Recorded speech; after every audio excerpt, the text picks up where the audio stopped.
What's up, y'all? It's your boy Niner Faithful. How's everybody doing? Hoping everyone is having a legendary week, as always. But before we start today's show, I like to give a shout out to the homie Dave for the dope ass Jerry Rice shirt. And it has the Hall of Fame. Hold on, I'm going to show y'all real quick. Hold on. Because this is dope. It has the Hall of Fame patch in the back. Oh, y'all can't really see it. But it has the Hall of Fame patch in the back. I know we're protesting the Hall of Fame, but still, it's the GOAT. And it was dope, and the homie gave it to me. But big shout out to Dave. Thank you, bro. But today we're going to go ahead and get into a little bit of an off-season talk. So, update, Robert Saleh has gotten his second interview with the Jets, and it seems like they're going to make a decision here within the next 24 hours, or, we'll know what's up. And if not, he has an interview set up with the Eagles, and I would assume that if not hired, he would have probably maybe some second interviews other places. Adam Peters has went ahead and been interviewed by the Panthers for a second time, and this just came from Adam Schefter that Martin Mayhew has an interview set up with the Washington Redskins. So we are getting poached, y'all. I mean, I guess we knew what would happen, and before I want to be educated when I talk about replacements and everything like that. So we're not going to necessarily get into that, but we will definitely have a show for that if and when it happens. And of course, as always, stay tuned to NinerFaithfulRadio.com and our Facebook page and all that, and we will have breaking news as soon as it happens, as soon as we can.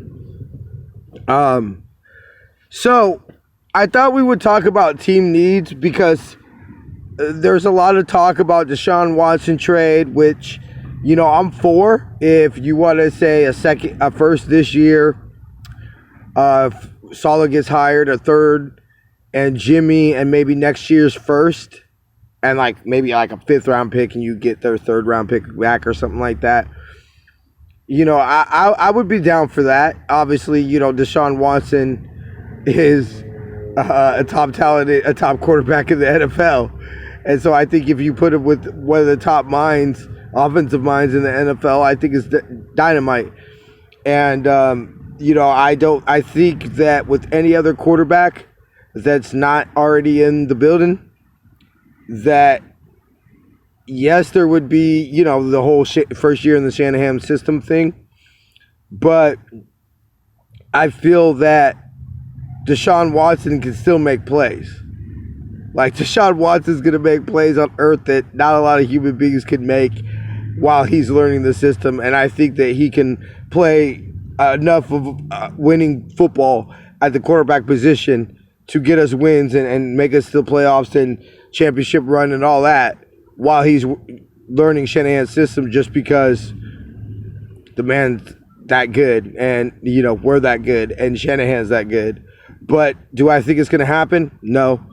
I'm sorry, but you're not taking a quarterback with that type of salary in a year where the salary cap's going down, trading that type of draft capital in a year where we don't know. I mean, we got 40 free agents, and so we're going to lose players. It happens every year in the NFL, and B, it's going to happen this year. There's just going to be players that we would love to keep, but we're just not going to be able to keep. And so the draft is going to be real big for us this year, where I don't think we'll lose many starters, but it'll be important to replenish the depth and to address the few team needs that we have that we're going to go ahead and get into right now. But to me, I'm not going to put quarterback on that list. I'm sorry. Maybe backup quarterback, but you can sign a veteran. So, and you know what? There's other avenues. I mean, trade. I just don't see us going for. I'm talking about 1st round picks, by the way. I'm not talking about 3rd round. Of course, I see us getting a quarterback this draft. I just don't think it's going to be a 1st round pick.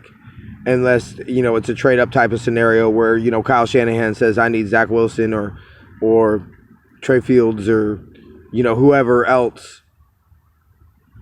I need them on this roster ASAP.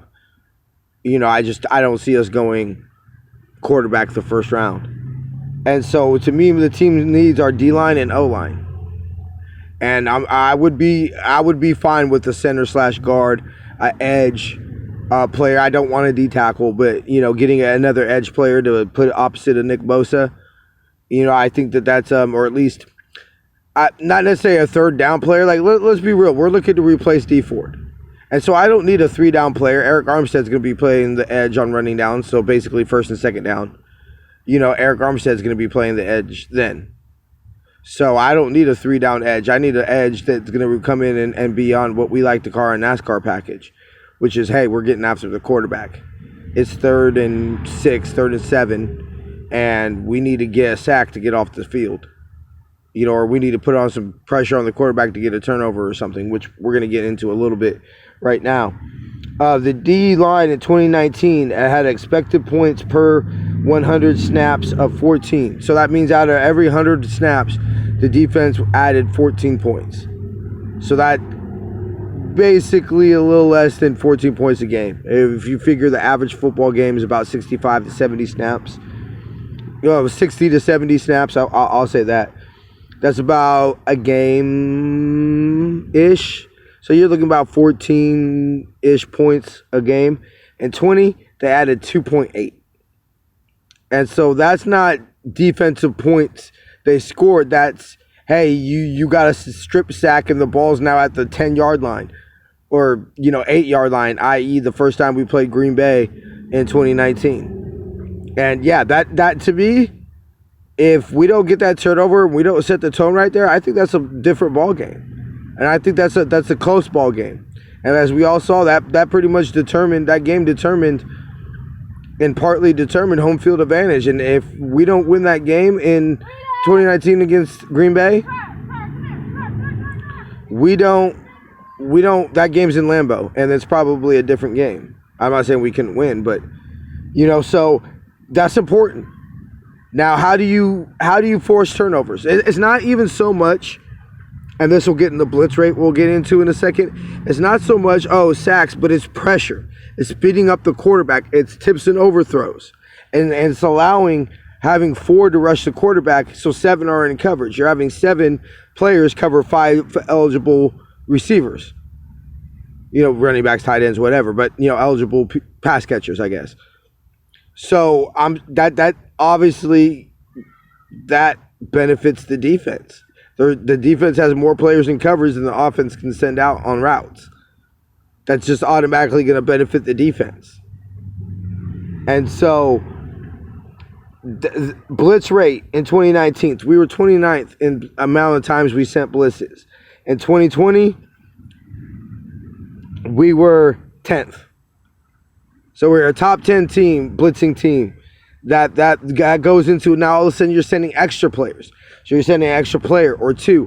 And now all of a sudden instead of having 7 on 5, you're having 6 on 5 or 5 on 5. That, again, goes to the benefit of the offense, especially if the blitz can't get home.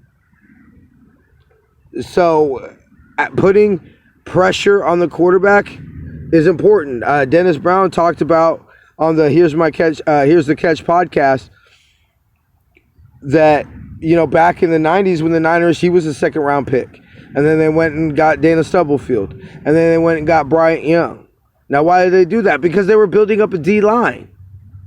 Football, it's when the first football cliche that was probably ever spoken was football is won in the trenches.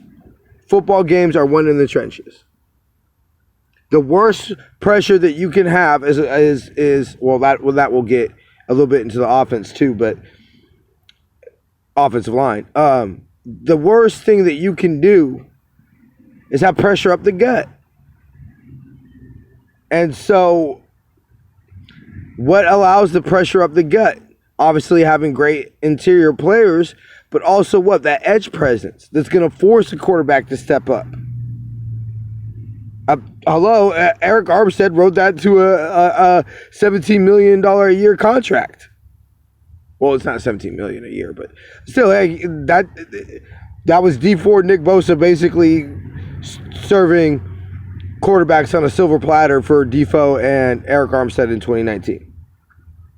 So, fast forward to here in 2021, that's Nick Bosa and player X to be determined later for serving players on a silver spoon for Javon Kinlaw.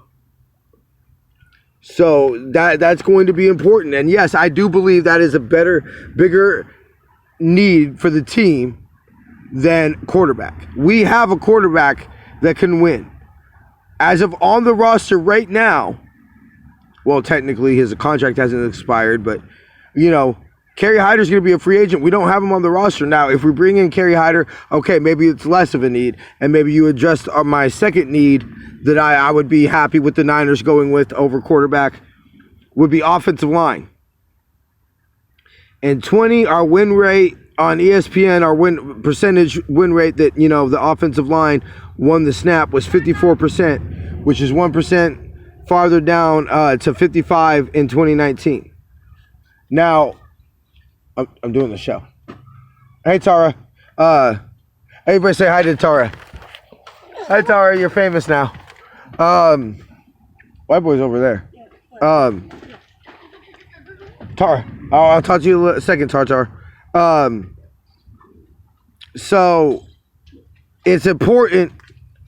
Sorry, y'all. That threw me off track. I didn't expect Tara to come say what's up. But so right guard and center are the issues. I mean, Laken Tomlinson, the man's missed 2 snaps all season.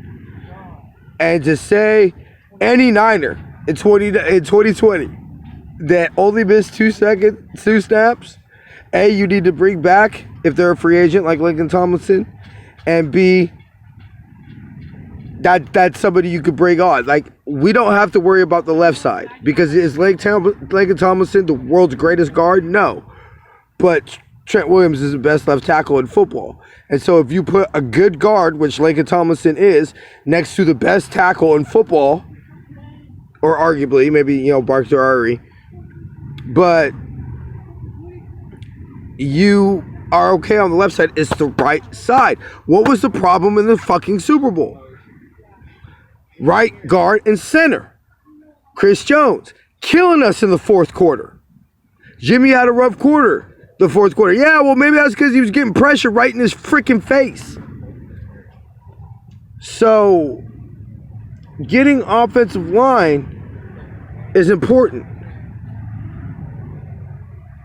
And so everybody's on quarterback. We can win with Jimmy. Yes, we can win with the offensive line that we have now. But if you tell me Jimmy Garoppolo's injury prone, well, do you mean to tell me that we gave up, I believe it was the 3rd most quarterback hits in the NFL? Can we win giving the 3rd most quarterback? No quarterback can stay healthy like that. So you address the offensive line, and Jimmy has a better chance of staying healthy, or whatever quarterback is back there. So to me, is the issue quarterback? Could we upgrade? Of course. But is the issue quarterback or the issue O-line? I think the issue's O-line. Everybody, we need to throw that ball down deep. You think this O-line can block for deep balls? Really? Really? You really think that Mike McGlinchey at 2020 status could block for 5, 6, 7 seconds to allow a deep ball to develop? Man, get the fuck out of here, bruh.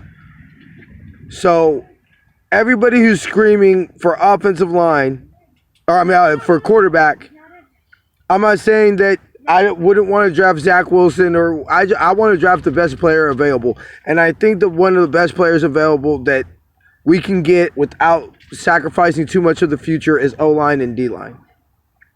So, we're going to go ahead and end this week on that note. We shall see y'all next week.